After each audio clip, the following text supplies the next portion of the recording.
Awesome. So we'll go ahead and get started here. So Kevin, a little bit about Kevin. Kevin Poole is the Chief Technology Officer at First Column IT, a full-service solutions provider based in Northern Virginia. Since 2007, Kevin has contributed significantly to its growth and maturity. Under his leadership, the company has developed long-term relationships with its clients, like us, grown to 37 employees, and has expanded its offerings to meet the evolving needs of businesses, including the specialized needs of industry compliance and cybersecurity. As CTO, Kevin Poole's role encompasses overseeing the technological direction of the company, ensuring that First Column IT remains at the forefront of IT consulting services. His efforts have been instrumental in positioning the company as a reliable and innovative IT services provider, ranked in the top 10% of the esteemed MSP 501 list. And then we have Mr. Ed. Ed Como is the Director of Client Success at First Column IT. I know he's helped me a great deal over the years. He started his IT journey in 2001 and joined First Column IT in 2014.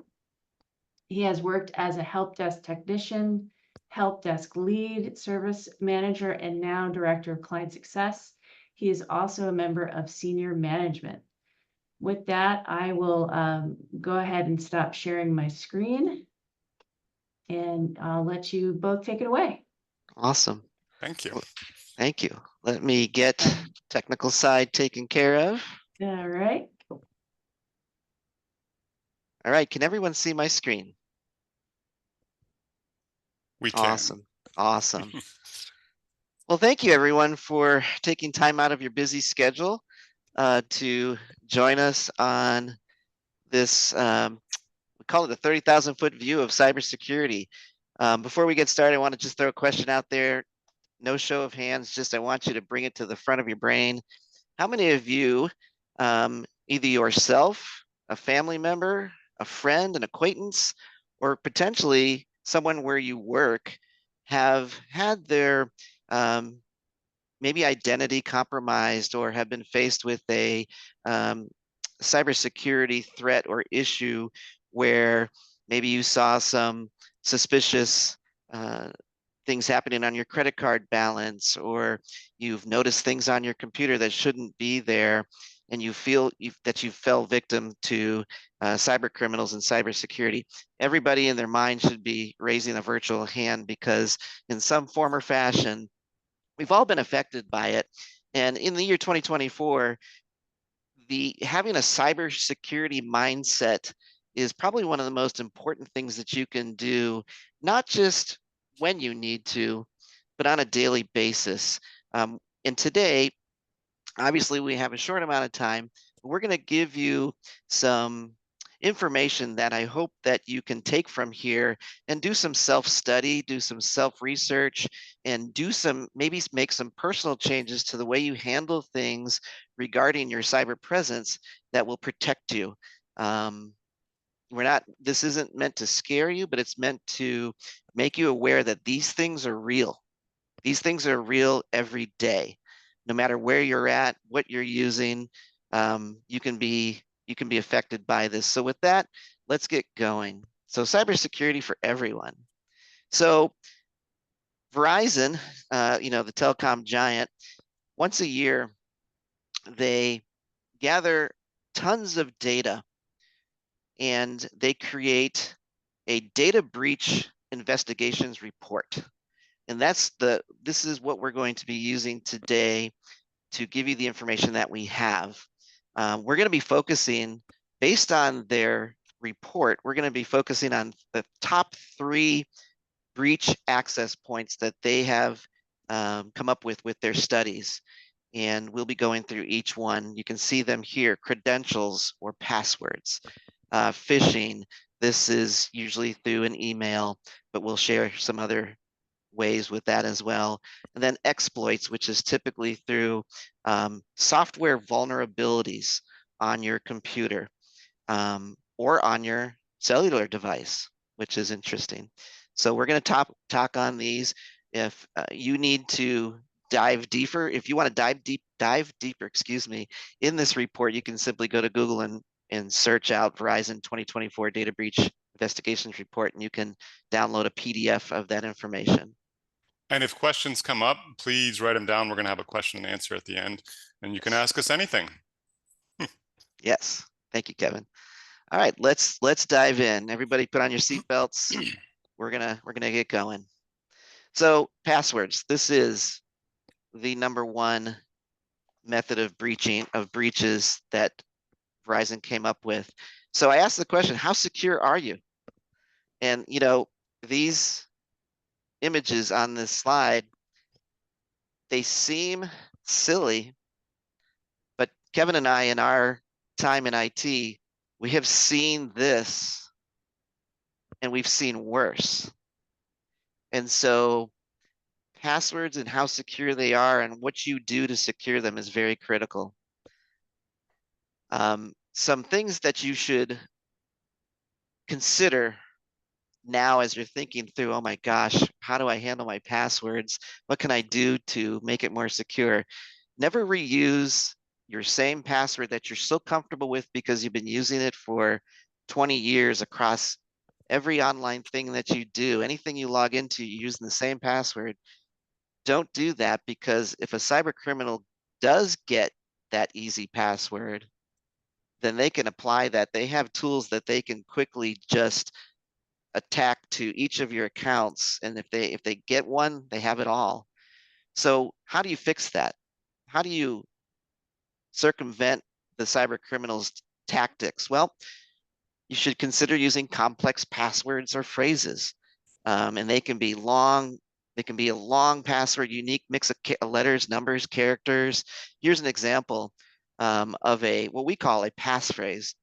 Who let the dogs out? We all know that.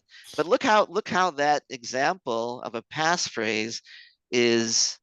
I would call this a complex password. It has uppercase, lowercase, symbols, letters, numbers, and if you think of something like this, it will help you. There is a website. I added the link down there where you can actually go. Now, we don't recommend ever plugging in your current password, actual password. You can do something similar. And at this website, it'll show you how fast cyber criminals can crack your password with tools that they use. If you simply do a complex password or a passphrase, down below is just an example. Of course, you can't see the password, but I used who let the dogs out in that example. It would take a cyber criminal, or using a computer with the software that they use, 34,000 years to crack that password. It seems crazy, but I wanted to use this visual to show the difference between a very easy password, like a password, or 12345, or maybe a combination of kids' names, birth dates, things like that. All of you are shaking your head and going, oh my goodness, that's what I do. They can get those passwords fairly quick. We're going to give you some tools that you can use to create complex passwords where you only have to remember one password.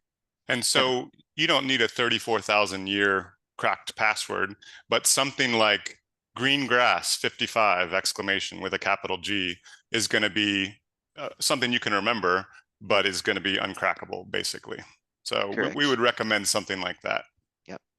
And if you simply take a password like Kevin just referenced and you duplicate it, if you do it twice, it even makes it more difficult to crack. All right, let's continue. So here, password managers are a very important tool that you can utilize to store all of your login credentials in this password manager, so that when you do go to log into walmart.com or your bank or your medical practitioner's website, you simply have to, the password manager allows you to, where you have username and password, click in there and pick it from the list. So you no longer, when you create a complex password, and the software usually can do it for you, you don't have to have an Excel spreadsheet on your computer with all these complex passwords, or notes on your phone, or a sticky note, or a notepad that has all these complex passwords, the password manager will store those credentials for you. So whenever you go to log in, you just have to pick which one you're trying to log into, and it puts it in there. The only thing you have to remember is the master password. One password. Now that can be more complex, obviously, but it's something that you'll remember, kind of like memorizing lines for a drama. You know what it is, and you can use it when you need to. But we've listed here 5 different the password managers that we've dealt with in the past with other clients. LastPass is probably the most common one that we see, that we deploy, that we help clients with. Dashlane, 1Password, RoboForm Keeper, and obviously there's more. Just make sure they're vetted properly, and that they have, that you're not just going into a password manager that the cyber criminals put out there. Now they've captured everything you've done, but if you stick with one of these, this will help you transition your thinking with passwords into something that's managed, that you don't longer have to worry about, but that you're going to be protected. All And right. these are encrypted with your password and a public key. And so if they don't have your password, they're not going to be accessible. And one of the things that we'll talk about after this is actually two-factor, which is critical even for this, because if your one password is compromised, all your passwords are gone. And so it's critical for everything, but especially critical on password managers. Correct. Thank you, Kevin. Okay. Throughout this presentation, we're going to have a little story time for each thing we talk about. And right now, I'm going to turn it over to Kevin, and he's going to share with you one of many. This isn't just one story. This is one of many that, unfortunately, as IT providers, we see all the time. Kevin, turn it over to you. So, little story time here. Yeah, so we'll never name the client, but this is a true story. So this was a client where the controller, a big law firm, the controller did not want to use a password manager, even though the firm paid for and licensed every employee, and it was secure and wonderful, and most were using it. But the controller fell for the second, largest incident from last year, which was phishing, and through a link in an email to log into their bank site, clicked on the link, and the site looked legitimate like the bank, only it was a fake duplicate copy of the bank login. Typed in username and password, and it failed and spit out to an error page. And she basically just ignored it and moved on and didn't do anything at that time. So her password was compromised. The issue here is that this bank site, there's different settings. It didn't have two-factor on for or some kind of authentication for wire transfers. And so they logged in and did a wire transfer for $108,000. And in this one circumstance, it was actually brought back. Most of the time, it will not be brought back. And the reason for it is the criminal's account had not been created for more than 5 days. It had been created within 5 days, and there's a hold on wire transfers to accounts under 5 days. So they got the money back on this one, but we had them move very swiftly to get it. And if they hadn't moved swiftly, they would have lost it. At the same time as this transfer was happening, the hackers, who were, I think, in Russia, but they were pounding the entire organization with email, spam email, hundreds and hundreds and hundreds every few minutes. And they were doing denial of service attack on their servers and website, but on their servers. And it was all a distraction so that the one email for the wire transfer wouldn't be noticed. And so they paid thousands of dollars to host this multi-thousand point attack from around the world to distract. Now, again, this was a happy story where the money came back and all was resolved, and the DDoS attack was thwarted with a changed IP. But it's critical to have two-factor on your banks, on your bank wire transfer, which is a separate setting. And we'll talk about two-factor after this. And to not click on links in emails. You should have a bookmark or a password manager for your bank sign-in, and it'll always go to the correct site. So, story one. Story one. Awesome. Yeah, it's pretty scary stuff. In my IT career, dating back to 2001, I've run across multiple times where I've moved someone's keyboard at their desk, and I found a Post-it note under the keyboard with their password. I don't think anything else needs to be said about that. It's just not a good practice. But if you put it out there for the world to see, you open yourself up to the potential of something really bad happening. So think about these things and think about where you are with passwords and remember the volatility of it if you're not careful.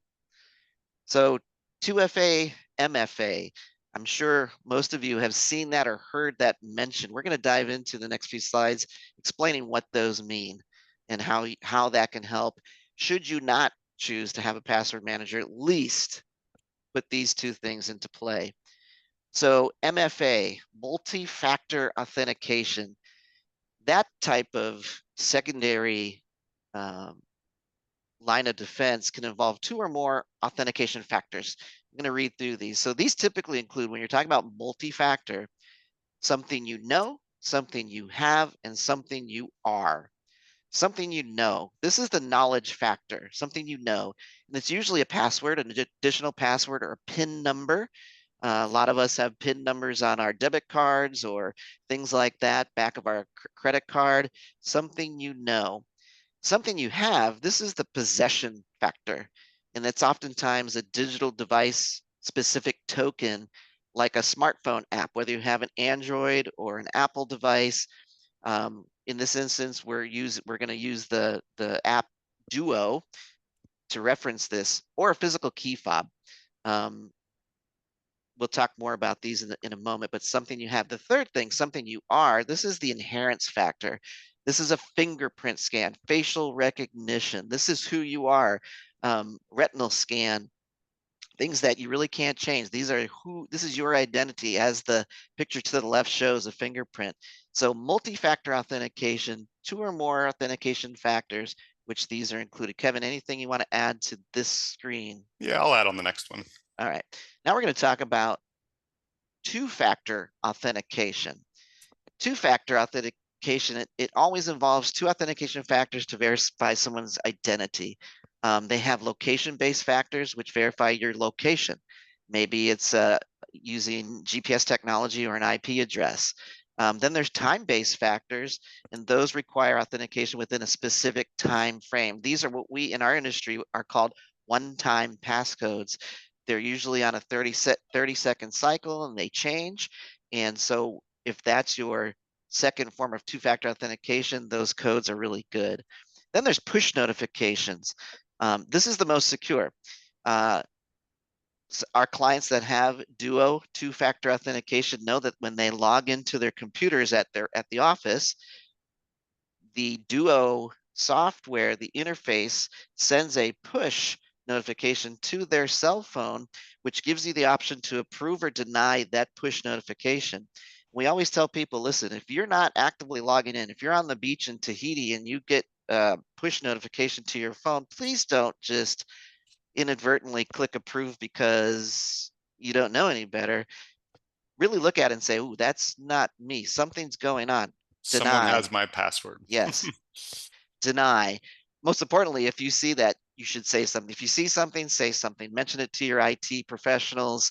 If it's not something to do with work, start going into that next action of contacting your bank and contacting your credit card. Someone who's not you is trying to access your account. So that's a push notification. And then text, SMS, that's texting on your cell phone. It is the worst and it's the most easily compromised, but it's better than not having any two-factor authentication at all.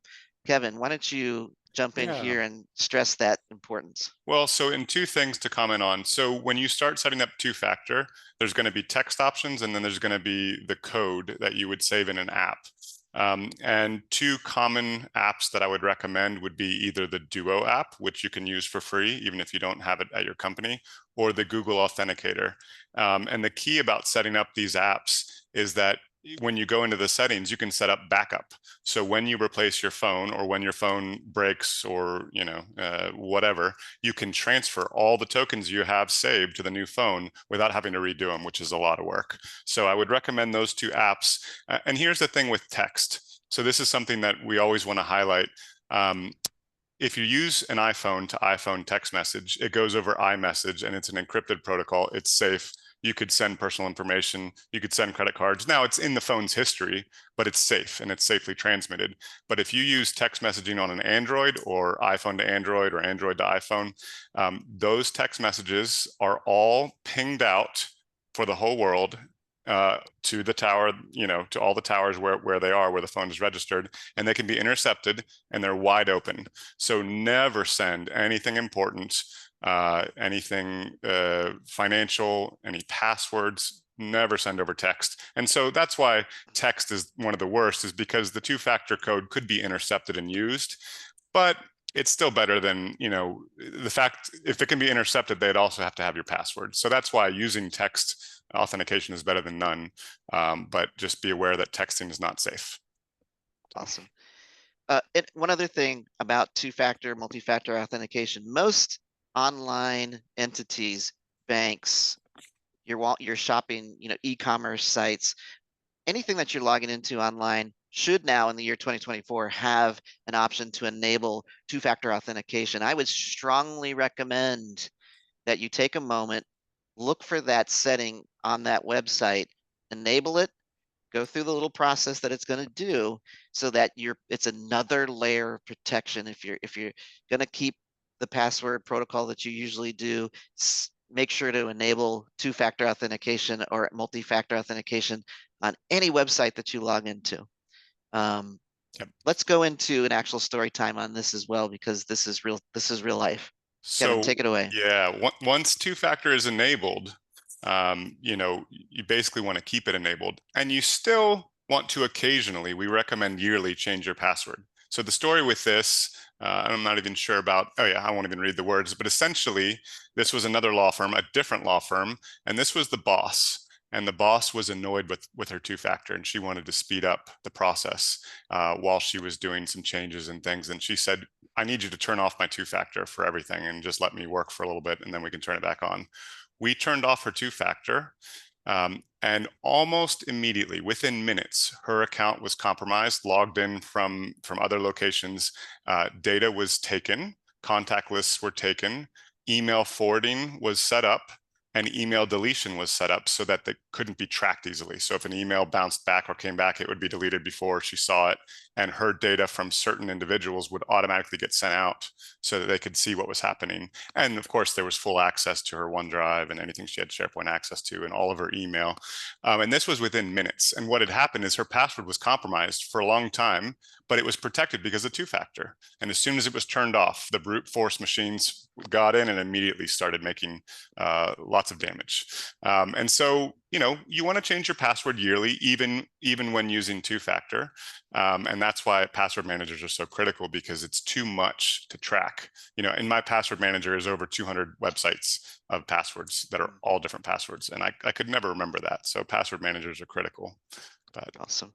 Well, thank you, Kevin. Yeah. So again, we go back to the Verizon report, the top 3 breach access points. That covers the credential portion of their report.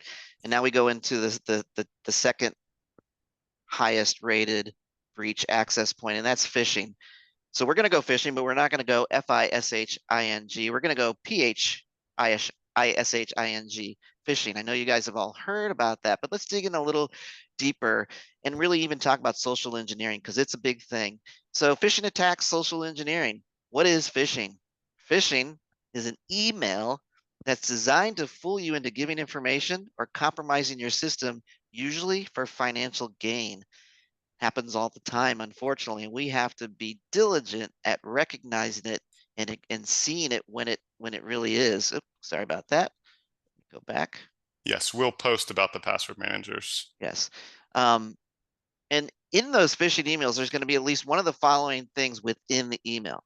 There's going to be a spoofed email or display name. What I mean by that, and we'll have a slide coming up, spoofed email or display name is displaying someone who really isn't sending the phishing email. It's making it look like it's coming from someone that it's really not coming from, which can be very deceiving if you're not paying attention. There's usually a link in the email, as Kevin talked about earlier, where if you click on it, number one, the cyber criminal knows that someone's clicked on it and they know it's you. And so you're going to get more of those similar phishing emails. But now that link is taking you to a dangerous site where they're going to look for you to fill in your maybe your username and password, or create a new username and password. And what are you going to do? Probably use that same password that you use across all your platforms. And it's going to bring you to a very malicious site. Sometimes there's an attachment to the email that, if we're not careful, we open that attachment, that could introduce malware to your system. It could ransomware your computer and the data on your computer. And then they're going to use things in the subject line, urgent request. You know, if there's stories of a new hire at a company and they want to, they want to take care, they want to do the best they can. So the president of the company sends them an email. Apparently, the phishing email comes in looking like it's coming from the president of the company, but there's some links in there. Urgent request, go buy me 25 Amazon gift cards. I need them right away. The new employee, okay, boss, going to do what you say. They buy them. The criminals, they steal the numbers on the Amazon gift cards, and you lose a lot of money with that. Just an example. So that's phishing in a nutshell. Then there's something called spear phishing. Like, oh my goodness, all these phishing references. Yes, spear phishing is we have the bullseye there. It's very targeted towards a specific user. It's a type of phishing attack that targets individuals, specific individuals or organizations, most of the time through a malicious email. And the goal of spear phishing is to steal sensitive information like login credentials and or infect the target device with malware. So it's very specific. And spear phishers, they research diligently their targets. And that's really where the spear phishing comes into play. So the attack appears to be from some trusted sender in that person's life. In this instance that I just gave you, the new hire and the boss, directly targeted towards them. So Yeah, yeah, and these are getting better and better. yeah, For example, we see commonly, and we've seen even recently with some clients, where there'll be a fake domain created for one of our clients' clients. That's one letter off or one number off.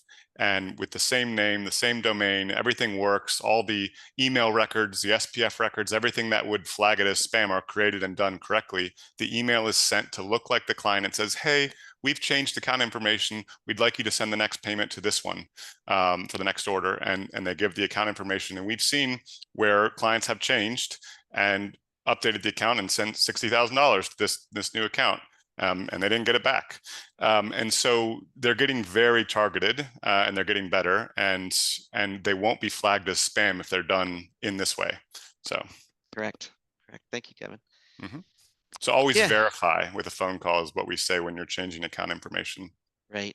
And not the phone number in the email, their phone number that you know. Right. So part of all this, the phishing, the spear phishing, is email spoofing.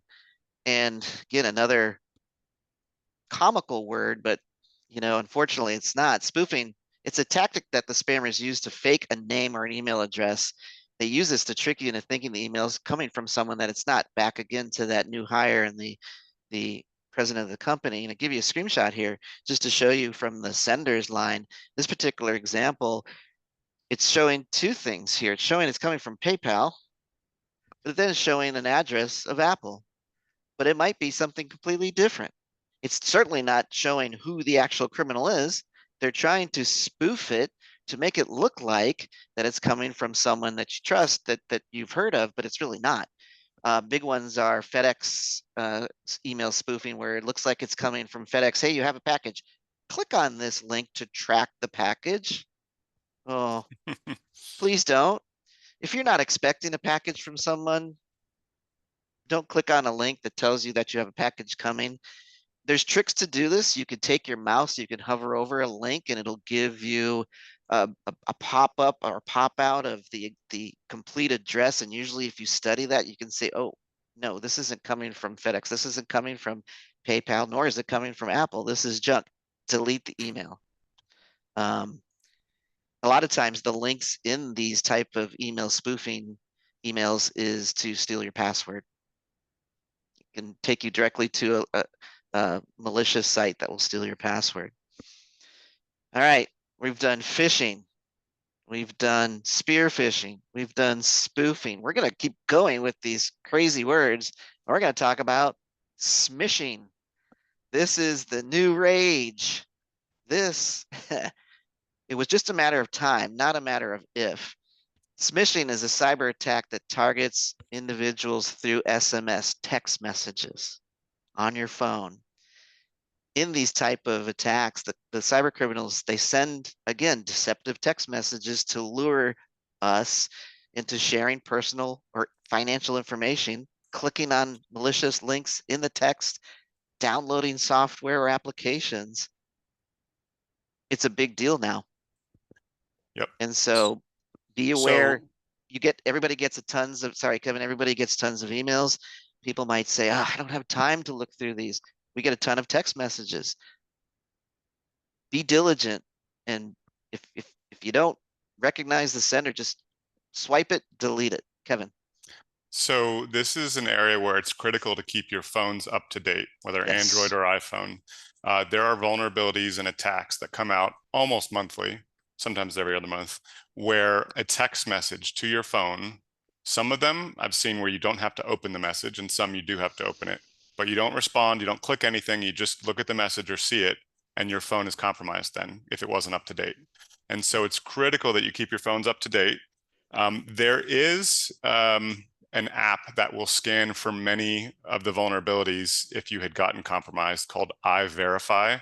And there's a free one for iVerify Basic that you can download for both iPhone or Android, and it will scan your phone and tell you if your phone has been compromised by one of the known vulnerabilities through one of those methods. But keep your phones up to date. Would recommend it. As annoying as it is, it's important. Yeah. Very good and true. Yeah, keep updating everything, even the apps on your phone. Update all of those. All right. I think we've got room for one more funny word, but again, just as serious. So phishing, spear phishing, spoofing, smishing. Now we're talking about deep fake phone calls. It's not really a funny name, but this is another way that cyber criminals can manipulate the words that you say and turn them against you. They can take an 8-second recording. Now, Yes. the more that they have, the more accurate it'll be, but an 8-second recording of your audio from the web somewhere, and they can replicate your voice and make a phone call to someone, to your wife, to your boss, to your employee, whatever, asking for specific things. And maybe the phone number is not recognized, but the voice is. And so you just, oh yeah, it sounds a little funny, but you're in a hurry, I'll do what you're asking. And so you have to be aware that voice manipulation is a thing now. And if a number comes in from, your spouse or your kids that they need help right away, and I would call back their number and talk to them and verify. Yeah. So be aware. And this is something, hey, they're going to call and change my password for my account. I lost access. Okay, we'll give them the password, because if they know them, their voice sounds the same. But just be aware. So we verify phone calls when password requests and other things are made. And so we send authentication requests. Very important. And listen, I've gotten those phone calls where they're saying, can you please verify your full name and date of birth? Now they have my full name. This is PII information, personally identifiable information that they now have. And if you say the word yes, now they've got that. Now you've agreed to something that you don't even know that you're going to agree to until it's too late. And so just be careful. Be careful with that. Deep fake phone calls. Say that one 10 times fast. Story time. Ooh, another fun story. Yes. So this is it was a world-renowned heart surgeon, also professor at a prestigious university. Yes.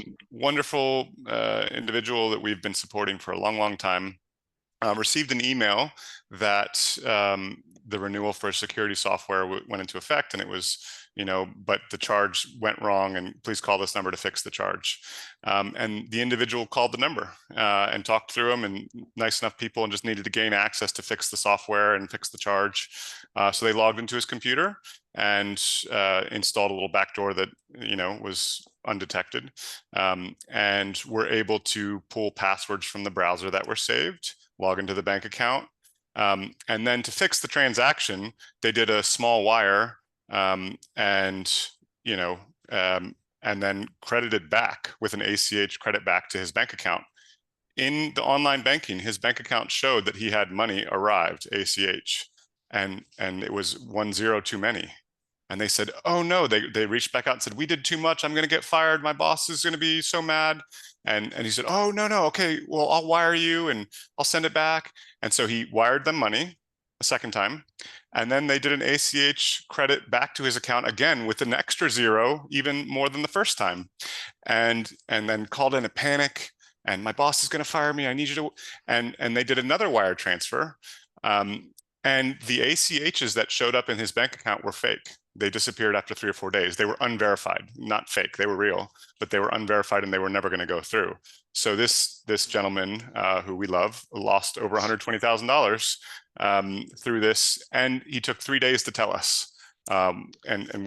So when something funny happens, talk to your IT support, your IT department. Don't just do something because it seems right, even if it makes sense. And so, it's not always a good story of being able to. It was too long had passed, money was all gone. So he might have gotten 8,000 back of the 120 because there was 3 different transactions. But it's critical. Don't call numbers and emails. Don't click on links. Verify everything. And don't trust anybody. Except your IT Except person. us. Yes. Awesome. Well, thank you, Kevin. That's one of many. Again, we could spend an entire hour doing story time, and most of them are sad because they're just cyber criminals. They prey on the people that are trustworthy. They trust them, and they just want help. So just be careful. All right, so we've covered credentials, passwords, we've covered phishing and all the funny other names that are under there that are very important to pay attention to. Now we're going to transition into software exploits. Very critical to whether you're on your home computer or your work computer, working with your IT department. 5 reasons to update software. We've talked about the importance of updating the apps on your phones. Well, it's equally important to do that as well on your computers. Hopefully, where you're in your place of employment, your IT team is keeping on top of that on the servers and on your computers that you're using at your job. But what about at home? So 5 reasons to update software. It patches security flaws and vulnerabilities. The cyber criminals they research the operating system on a computer, whether it's a Windows operating system, a Mac operating system, whether it's software that's installed. They research and they find ways in, vulnerabilities. And so the software vendors, Microsoft, Adobe, et cetera, are constantly issuing security patches to fix those vulnerabilities. Make sure that all of your devices are up to date. You get new features with these updates as well. Maybe you're running something very old and these new updates give you new buttons to click on and a whole new, what we call a GUI, a graphic user interface, where it looks different. But those are helpful because that gets you current. A lot of people use legacy software, and these updates bring it into current time. It also protects your data. Your data is usually stored on the computer, and you've got all kinds of stuff on there. So the patches and the security updates, and they protect your data, which is very important. They can also improve performance. Microsoft, for example, will issue updates or patches to make the workings of the computer, all the components, work better by issuing these patches. And you sometimes can see a performance increase just by keeping it up to date. Every computer has what we call drivers. Drivers are a little like a library of software that helps that particular piece of equipment on your computer perform like it should. Sometimes if you don't update those year after year, you're not taking advantage of the performance increases that you can get if you don't do those updates. And then it ensures compatibility. A lot of times these patches and these updates will fix compatibility issues that you might be experiencing. Why do I keep getting this error? Why does it say XYZ? Update the software and it'll probably take care of that issue. Kevin, do you have anything to add to that? And reboot. Many people don't reboot their laptops. They'll just put them to sleep or close the screen and travel. Reboot, you know, at least weekly. It'll run better. It'll work better. It'll finish deploying updates that are halfway done. Yeah, big deal. Awesome. Okay, cool. All right, we're going to move right along now. We're going to move into something that is taking the world by storm, and that's AI. And we would be doing you a disservice if we didn't talk about AI and some precautions to think about when you're using it. It's out there. High school kids, middle school kids, even elementary kids are now using AI to, hey, write me a report on World War II in Europe. There, they have this nice fancy report. What they don't know is the teachers have a tool that they could use to scan it to say, hey, this isn't you. You could never write this in a million years. So resumes are written with AI as well, yeah. and you can use the tool to check what is the statistical probability that this resume was written with AI. I mean, they're very accurate. Yeah. And AI, we've seen, you know, we are studying it, we are looking at it, we're using it, and it has its positive sides as well. But let's talk about common generative AI tools. You might have heard of Copilot by Microsoft. It's a big one now. It's in front of us. Okay, it's built into the OS. Yeah, ChatGPT is another very highly used web-based AI tool that I've used, that Kevin has used, that we've used. But there's very important when you're using that not to put in sensitive information. Don't upload any information, whether it's personal information or work information, because it gets out there into the AI cloud, and now they have your proprietary data. They have your personal data. So be careful.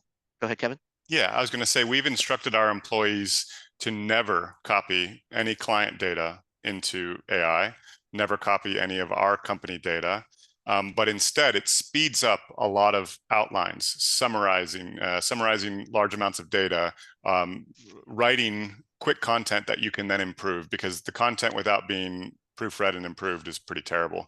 But for outlines of something you're going to do, it can really speed it up. So use generic data, use more generic questions. Don't put your data in there, and then use its benefits. Yeah. And Kevin just touched on that final bullet there. You know, don't just blindly trust the generative AI, whatever it is that you're using. Just make sure it's vetted, make sure you review the sources and that the AI is using to give you the information. You don't, again, want to be using some lesser known AI tool where it's directly going to somewhere you don't want it to be, collecting your thoughts, or even worse, collecting your data. So just be careful. There's nothing we can do as users that's going to slow it down, because it is becoming part of our daily working environment. Microsoft Copilot, it really is focused on all of the Microsoft products, Microsoft Word, Excel, PowerPoint, Outlook, where you have your email, Microsoft Teams. It's sitting on top of it, kind of trying to do the thinking for you, taking the thought process out of a lot of things, and giving you things that you really haven't asked it to do, but it's there in the background doing. So just be careful. Be careful. One side comment, when it's enabled for an organization in the Office 365 tenant, because you can enable some of this, you could say a question like, find all the salary information for all my employees, or for all employees of this company. And if the person had access to a folder they shouldn't have access in the organization, they may never know where to go to find it. But now that they have AI, they can type in a question, and the AI knows where to go to find it if they had access. And so it'll find and give them the information, whereas they couldn't easily find it necessarily. And so it's really made the need for reviewing security mappings, groups, permissions for entire organizations even more critical, which of course we do for all of our customers. Right. But yeah, and Ed, we want to talk about endpoint security as well. Is that the next one? The next one is story time on AI. Yeah. And Okay. so it's right on here. So take it away. So this was actually one of our employees. To save time, they decided to ask AI what the routing number for their bank was. And now banks can have lots of routing numbers. And so they didn't get their paycheck for 2 cycles, and kind of panicked because they couldn't pay their rent. And but turns out, the routing number that they selected was for a different region of the bank, and so it was wrong. And so they blindly trusted it and never got paid. So you want to verify. We've also put in questions where you take averages of data and had multi results that were not close to each other, because it's looking at different sets of data based on how you ask the questions. And so you really have to verify the results. You can't just blindly trust it, because you can change the question a little and your results will change. And then ransomware. So we wanted to make sure, and data protection, we wanted to make sure to talk about this. Windows Defender, although it's being improved, it's what comes with Windows 10, Windows 11. Now it's even better. It's not good enough on its own, and regular endpoint protection isn't good enough either. You need next gen behavior-based protection on your workstations, whether personal or corporate. It doesn't matter. A quick story is we were doing a security audit for a top 5 different law firm. Again, there's lots of law firm examples, but and in their industry. And we came in and told them the 10 top things that they had to do, and the first 3 the most critical, and then the next 3 were pretty important, and the last 4 were, hey, sometime in the next year. And they did all the recommendations except the top one, which was next gen cloud-based endpoint protection. Had to be updated and changed, and they chose an on-site lower quality one that had already been purchased. And I said, this is the most important one on the list, you got to do this. And they said, well, our IT director says this is paid for, we're just going to do this, it's good to go. Well, 6 months later, they had over 80 servers and hundreds of workstations ransomwared, all within on a Friday. It's always on a Friday afternoon when everyone's off for the weekend and their brains turned off. That's when the attacks come, because they're planned. They're not random. Everything was ransomware, and they were not a client besides us doing a security audit. And they called us. I was at a birthday party Friday afternoon and said, we have nothing is online. I said, what do you mean nothing is online? This is a big organization. They said, nothing is online. I said, if nothing's online, then you're going to have a really bad weekend and week or 2 coming up. So either way, we came in and took over, and we're able to recover. And there was 1 week of full downtime basically, but then we were able to recover. And they're a client today now. Now they're on a monthly contract. We're protecting them, all the things. But it was the endpoint protection can't be skipped. Next gen, some examples of next gen protection that would be reasonable. Sentinel-1. It's what we use, but there's others. Cynet, Carbon Black, CrowdStrike, and my least favorite but reasonable is Bitdefender. Use one of these 5 on your personal or corporate network at a minimum. It's critical, and they will block most ransomware or all. And Sentinel-1 will basically block all of them, but it's a big deal. And obviously, everyone knows about data backup. Your data needs to be backed up. But yeah, I don't have to talk about that too much. Thank you, Kevin, for that information. I know we're getting close to being done here, so we'll conclude with this next slide. We'll sum it all up. Best practices for cybersecurity. Remember, you want to have a daily cyber mindset, whether you're at work, whether you're at home, and remember, strong passwords. Don't change too often. Regular software updates. Multi-factor authentication. 2-factor authentication. Be aware of phishing emails. Having a phishing awareness. Use secure browsing practices, like Kevin talked about earlier, about having a bookmark for a bank login versus clicking on a link in an email that you've been given. Might take you to places you don't want to be. If we were talking in your work environment, employee training.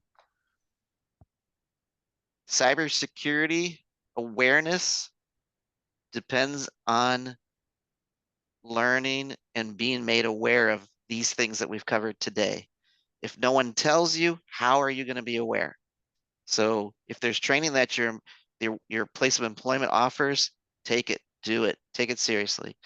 Backup data regularly, whether you're on your own personal computer to Carbonite or to OneDrive through Office 365. Make sure you're backing up your data and also on your phone. And then endpoint security, like Kevin has talked about with the antivirus titles that he gave you. So that pretty much sums it up. We're going to go into a few questions if anyone out there has questions, and then we'll wrap this up. Cindy, turn it over to you for questions. Yeah, thanks, Ed. You're welcome. That was great. So helpful. Thank you. Yeah, if anyone has any questions, please feel free to unmute your mic and go ahead and ask some questions if you have them.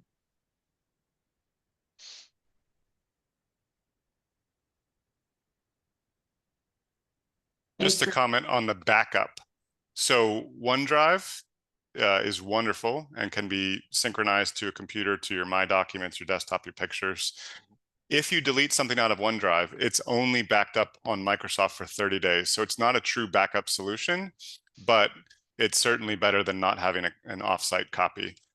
We back up all OneDrive, SharePoint, Teams, through a third party that synchronizes multiple times a day with the Office 365. Carbonite Backblaze will back up entire computers. Backblaze is a little bit cheaper if you have lots of data, lots of videos, pictures, that kind of thing. Dropbox is a reasonable way to do it as well. But basically, you just need more than one copy of your data is the critical part. iCloud for pictures on iPhones is a wonderful way to back up, your phone. Android has similar options. Awesome. I was just going to ask that question about iPhone pictures. Yeah. So iCloud is the best, you think? iCloud sync, and you have to pay for the data if you have a lot of pictures. So, it's not free. There's a way to do it where it syncs to the computer, but it's such a bear to manage. It's not worth it. It's better just to pay the $10 a month or $5 a month for the iCloud picture backup. I think you get 5 gigabytes is free, but then anything over that, and you can easily, if you've got thousands of pictures, it can easily get past the 5 gig limit. But it's money well spent if you don't want to lose the pictures of the baby or the family vacation or whatever it is. You'd wish you had done that. Yeah, those memories are certainly important. Right. Yep. And you can share if you buy a data plan, with wife, kids, spouse, whatever, you can share the data plan, which we do. So we've got a big data plan and have lots of phones uploading to the same account. So, but separated. Yeah, we have a few. Okay, good. They're being answered. Awesome. Awesome. Thanks, Ken. Yes. Yeah.